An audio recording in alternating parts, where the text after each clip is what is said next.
Hello, this is Natasha, and Bertie's asked me to read you a famous fairy tale by the Brothers Grimm called King Thrushbeard. A king had a daughter who was beautiful beyond all measure, but so proud and haughty that no suitor was good enough for her. She sent one away after the other and ridiculed them as well. Once the king made a great feast and invited from far and near all the young men likely to marry. They were all marshalled in a row according to their rank and standing. First came the kings, then the grand dukes, then the princes, the earls, the barons, the gentry. Then the king's daughter was led through the ranks, but to each one she had some objection to make. One was too fat. "The wine barrel," she said. Another was too tall, and long and thin has little in it. The third was too short, and short and thick is never quick. The fourth was too pale as death. The fifth too red, a fighting cock. The sixth was not straight enough, a green log dried behind the stove. So she had something to say against each one, but she made herself especially merry over a good king who stood quite high up in the row, and whose chin had grown a little crooked. "Look!" she cried and laughed. "He has a chin like a thrush's beak." And from that time he got the name of King Thrushbeard. But the old king, when he saw that his daughter did nothing but mock the people and despised all the suitors who were gathered there, was very angry, and swore that she should have for her husband the first beggar that came to his doors. A few days afterwards, a fiddler came and sang beneath the windows, trying to earn a few pennies. When the king heard them, he said, "Let them come up." So the fiddler came in his dirty, ragged clothes, and sang before the king and his daughter, and when he had ended he asked for a trifling gift. The king said, "Your song has pleased me so well that I will give you my daughter there, to wife." The king's daughter shuddered, but the king said, "I have taken an oath to give to you the very first beggar-man, and I will keep it." All she could say was in vain. The priest was brought, and she had to let herself be wedded to the fiddler on the spot. When that was done, the king said, "Now, it is not proper for you, a beggar woman, to stay any longer in my palace. You may just go away with your husband."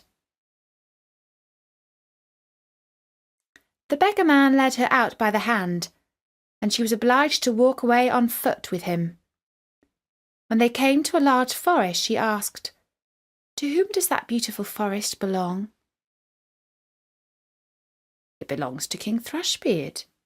If you had taken him, it would have been yours." "Ah, unhappy girl that I am, if I had but taken King Thrushbeard." Afterwards they came to a meadow, and she asked again, "To whom does this beautiful green meadow belong?" "It belongs to King Thrushbeard. If you had taken him, it would have been yours." "Ah, unhappy girl that I am, if I had but taken King Thrushbeard." Then they came to a large town, and she asked again, "To whom does this fine large town belong?" "It belongs to King Thrushbeard. If you had taken him, it would have been yours." "Ah, unhappy girl that I am, if I had but taken King Thrushbeard." "It does not please me," said the fiddler, "to hear you always wishing for another husband. Am I not good enough for you?" At last they came to a very little hut, and she said, "Goodness, what a small house! To whom does this miserable tiny hovel belong?" The fiddler answered, "That is my house and yours, where we shall live together." She had to stoop in order to go in at the low door. "Where are the servants?" said the king's daughter. "What servants?" answered the beggar-man. "You must do yourself what you wish to have done. Just make a fire at once and set on water to cook my supper. I'm quite tired." But the king's daughter knew nothing about lighting fires or cooking, and the beggar man had to lend a hand himself to get anything fairly done. When they had finished their scanty meal, they went to bed, but he forced her to get up quite early in the morning in order to look after the house.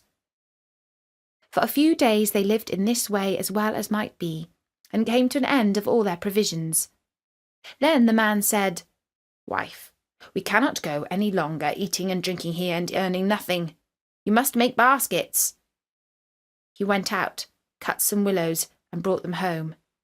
Then she began to make baskets, but the tough willows wounded her delicate hands. "I see that this will not do," said the man. "You had better spin. Perhaps you can do that better." She sat down and tried to spin, but the hard thread soon cut her soft fingers so that the blood ran down. "See," said the man, "you are fit for no sort of work. I have made a bad bargain with you. Now I will try to make a business with pots and earthenware. You must sit in the marketplace and sell the ware." Alas, thought she, if any of the people from my father's kingdom come to the market and see me sitting here, selling, how they will mock me. But it was of no use.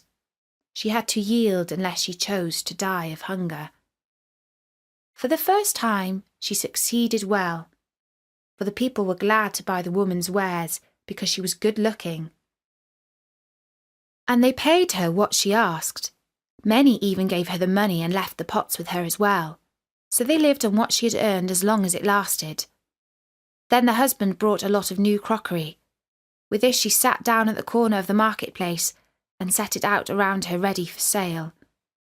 But suddenly there came a drunken hussar galloping along, and he rode right among the pots so that they were all broken into 1,000 bits.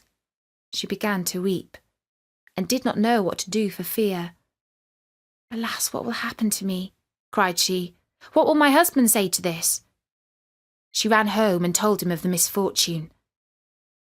"Who would seat herself at a corner of the marketplace with crockery?" said the man. "Leave off crying. I see very well that you cannot do any ordinary work, so I have been to our king's palace and have asked whether they cannot find a place for a kitchen maid, and they have promised me to take you. In that way you will get your food for nothing." The king's daughter was now a kitchen maid, and had to be at the cook's beck and call, and do the dirtiest work.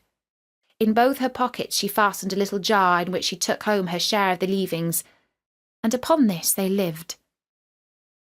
It happened that the wedding of the king's eldest son was soon to be celebrated, so the poor woman went up and placed herself by the door of the hall to look on.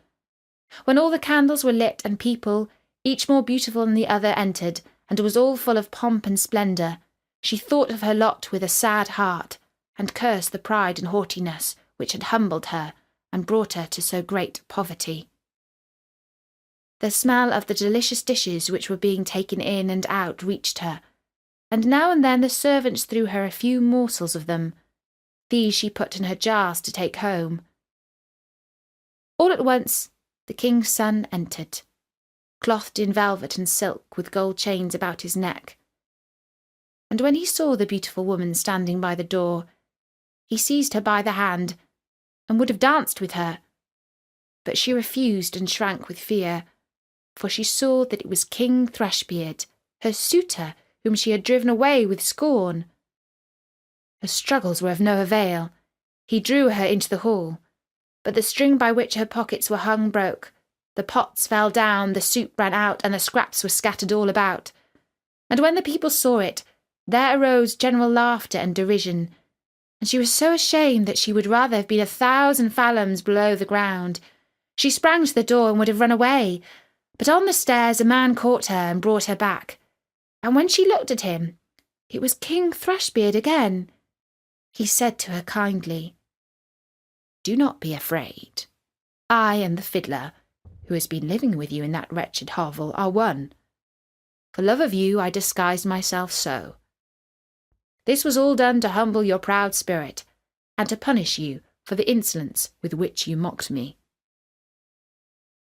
Then she wept bitterly and said,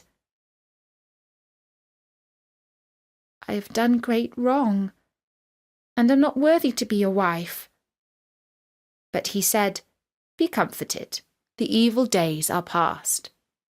Now we will celebrate our wedding." Then the maids-in-waiting came and put her on the most splendid clothing, and her father and his whole court came and wished her happiness in her marriage with the king, Thrushbeard, and the joy now began in earnest. I wish you and I had been there too. And that was the story of King Thrushbeard by the Brothers Grimm.